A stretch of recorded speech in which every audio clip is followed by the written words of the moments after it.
Hai, aku Emma. Aku berumur 19 tahun. Dan aku benci duduk di rumah. Apa kalian suka traveling? Ke kota tetangga atau mungkin ke negara lain? Ke hutan atau gurun pasir?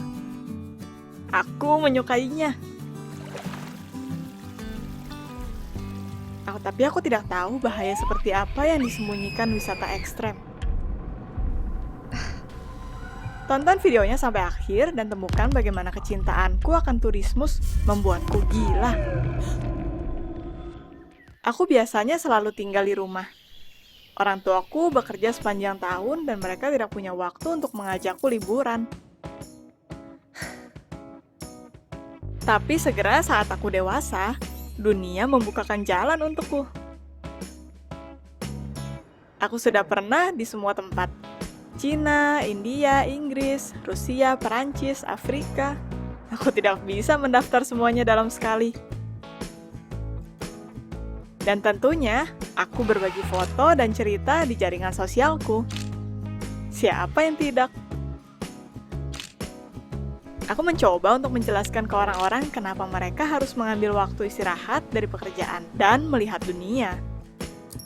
Aku berkata, "Hei, berhenti duduk di rumah." Tapi orang tidak mempercayaiku. Kamu tidak bisa begitu saja pergi mengelilingi dunia. Biarpun begitu, ada juga mereka yang mengerti ketertarikanku ini. Jadi begitulah, aku beritahukan sebuah rahasia. Aku tidak membuat sendiri rencana perjalananku, dan kenapa ada orang profesional untuk ini. Tapi tetap, aku punya satu hal yang wajib, untuk mencoba cita rasa lokal.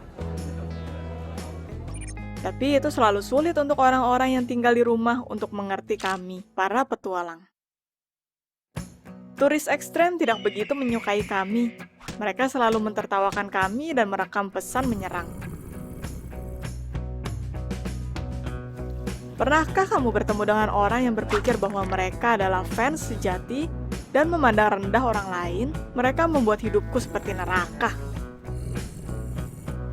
Tapi satu hari, salah satu dari mereka, pria bernama Zack, menantangku untuk melewati jalan sakral di salah satu taman nasional di Amerika Utara. Jangan salah sangka, aku bisa menolak, tapi dia berjanji untuk memberiku sebuah pengakuan akan keanggotaan dari klub travel, di mana dia adalah wakil presidennya. Ketika kamu anggota dari sebuah klub, tidak ada seorang pun yang bisa mengganggu statusmu sebagai petualang. Bukan sebuah jawaban buruk untuk orang yang membencinya. Dan sebuah alasan untuk bertemu langsung dengan Zack. Internet memberitahukan bahwa jalan sakral hanyalah jalur beberapa kilometer panjangnya di mana anak laki-laki menjalaninya untuk menjadi pria. Aku tidak tahu bagaimana sejarahnya, tapi zaman sekarang semua tidaklah jauh, jadi aku menerima tantangannya. Sayangnya tidak ada satupun dari operator turku yang bisa ikut ke jalan sakral. Jadi aku harus membeli tiket ke Taman Nasional yang dibicarakan Zack dan berusaha mencari panduan dari agen travel lokal. Tapi agen perjalanan ini tidak pernah mendengar tentang jalan sakral. Tapi ini adalah Taman Nasional yang dibicarakan Zack. Aku hampir mendokumentasikan kebohongan Zack ketika seorang pria menghampiriku. Dia bertanya padaku, "Apa kamu mencari jalan sakral?" Pria ini langsung terlihat mencurigakan untukku. Tapi dia berkata bahwa dia hanya menerima pembayaran setelah perjalanan, dan aku setuju. Kita pergi ke jalan itu dengan ATV. Aku memaksanya. Kita sudah berkendara selama beberapa jam ketika pemandu berhenti mendadak. Dia menghampiriku dan berkata polos, "Kita berdua tidak bisa pergi lebih jauh. Bensinnya tidak cukup. Kita harus berjalan." Aku beralasan bahwa kita menghabiskan setengah lebih dari bensinnya untuk mencapai sini bersama. Yang berarti bahwa satu dari kita akan membutuhkan sedikit bensin untuk kembali sendiri. Pemandunya tidak setuju, tapi aku memaksa. "Pergi kembali untuk bensinnya, aku akan menunggumu di sini. Dan lalu kita kembali dan menyelesaikan perjalanannya. Aku tidak akan jalan." Pemandunya berusaha untuk meyakinkanku untuk menyelesaikan perjalanannya dengan berjalan kaki, atau menolak, atau pulang bersama. Tapi aku merekam permohonannya di kamera dan mengancam untuk mempostnya di online dan meninggalkan dia tanpa pembayaran. Pemandunya terkejut, menyuruhku untuk diam di tempat dan berkendara kembali. Sendiri, di tengah hutan. Ya, aku mengambil smartphoneku. Di sana tidak ada koneksi. Aku hanya bisa menunggu. Dan lalu tiba-tiba aku menyadari ada seseorang di sana. Aku meringis dan menahan nafasku saat aku mengingat saran Zack di salah satu video dan bersiap untuk hal terburuk. Seketika, seekor tupai kecil melompat dari semak-semak ke tanah terbuka. Aku rileks tapi ketakutan. Tupainya bersiap untuk menyerang. Pernahkah kamu menyadari bahwa kamu ada di tempat yang salah? Aku seharusnya tidak berada di hutan, bertarungan dengan tupai maniak. Dia mulai menerjangku, menggigit pergelangan kaki di atas sepatuku. Aku panik, berusaha untuk melawan kembali, tapi seketika aku kehilangan kendali dan lari dengan ketakutan.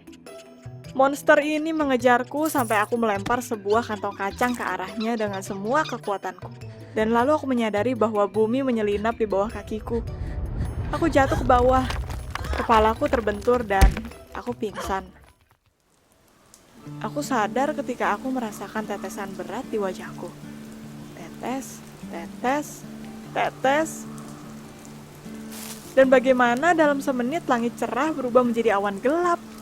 Atau bukan semenit yang berlalu? Dan lalu aku mendengar sebuah suara berkata, "Bangun! Kita harus mencari tempat berlindung. Cepat!" Aku memanjat keluar dari lubang dan sebuah suara berkata padaku, "Pergi ke pohon itu dan sembunyi di akarnya. Cepat!" Aku menuruti apa yang dikatakan suara itu. Dan lalu aku berteriak, "Kamu di mana?" Dan lalu aku mendengar jawaban, "Di kantungmu." Aku menarik keluar teleponku dan seketika melihat Zack. Dia melihatku dengan senyum khasnya. Aku menangis dengan bahagia. Aku pingsan beberapa kali selama malam itu. Tapi Zack membangunkanku pagi harinya dan berkata padaku untuk bersiap untuk perjalanannya. Zack memberitahuku harus pergi kemana dan aku mengikuti. Aku sudah memberikan kacangku pada tupai. Tapi Zack memberitahuku beri mana yang bisa aku makan dan mana yang tidak bisa. Aku sakit dan terluka, tapi Zack memaksa. "Ayo!" Langkah demi langkah. Kilometer demi kilometer. Zack mengajarkanku bagaimana membuat api dari serpihan, bagaimana untuk mencari dan membuat air minum, dan bagaimana memanggang biji pohon ek. Beberapa hari kemudian aku sampai di sungai. Aku sangat lelah sampai aku tidak bisa bergerak. Zack memohonku untuk tetap berjalan, tidak menyerah, dan aku menemukan kekuatan untuk berjalan lagi. Aku berjalan, terjatuh, bangkit, dan melanjutkannya. Di jembatan, aku berbelok ke kanan dan seketika berpapasan dengan patroli tentara. Aku berada di rumah sakit dengan kelelahan luar biasa, memar dan pergelangan yang terkilir. Ternyata aku menghabiskan 9 hari di hutan. Aku meminta smartphoneku tapi itu dihancurkan menjadi serpihan. Zack meninggalkanku. Dan itu tidak berlangsung lama. Zack datang ke kamar. Zack yang sebenarnya, dengan tubuh. Ternyata dia mengada-ada akan cerita jalan sakral, dan lalu menyamar sebagai seorang pemandu. Dia hanya ingin menunjukkan padaku apa arti dari turisme sebenarnya, dengan cerita cinta akan hutan dan penyelamatan. Tapi dia tidak menyangka aku sangat bersikeras.